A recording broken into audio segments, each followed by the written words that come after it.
Alright, here's another video.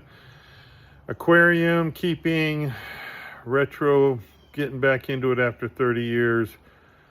I consider myself an intermediate aquarist, and I don't know anything that's happened. I haven't even been paying attention for 20 whatever years.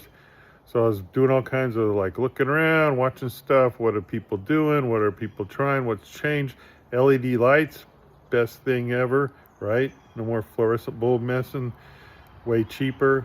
Lots of good stuff. So I'm gonna do planted tanks. So definitely no under gravel filters, not gonna do that.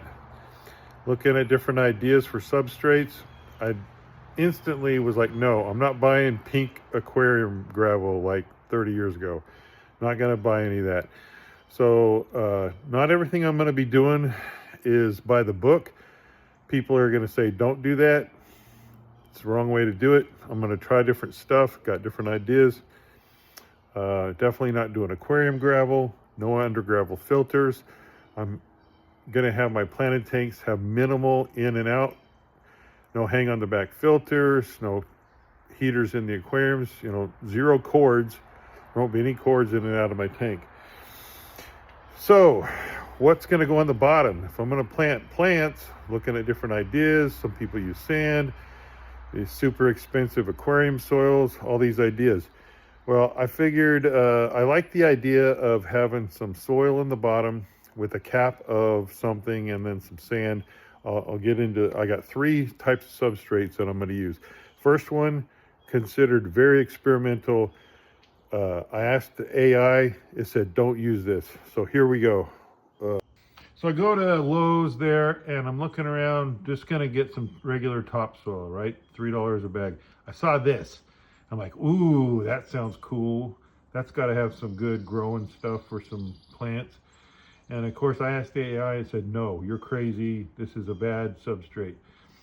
But I bought it anyways. And I put it in this tub and I rinsed it real good, soaked it. And here's what's left, poured out the end. It says right on the bag, it definitely has some, it doesn't say bark dust, it says tree product. It's definitely got some chips, wood chips and stuff.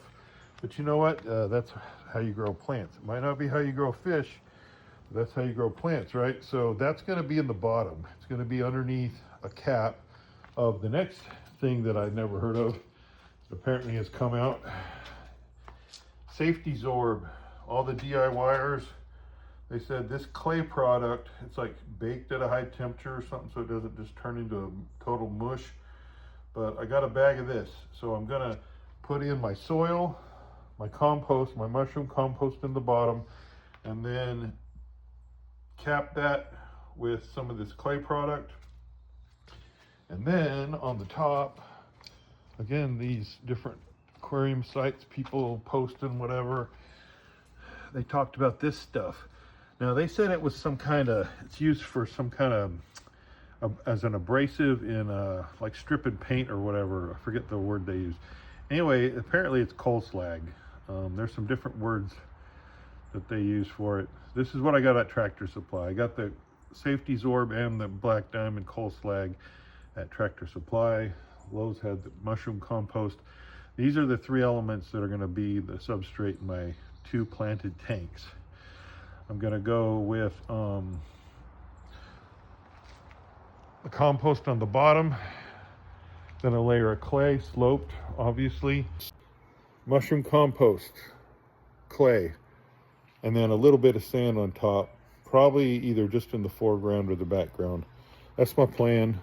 That's all for this one, covering the substrate that's going to be my 2 planted aquariums.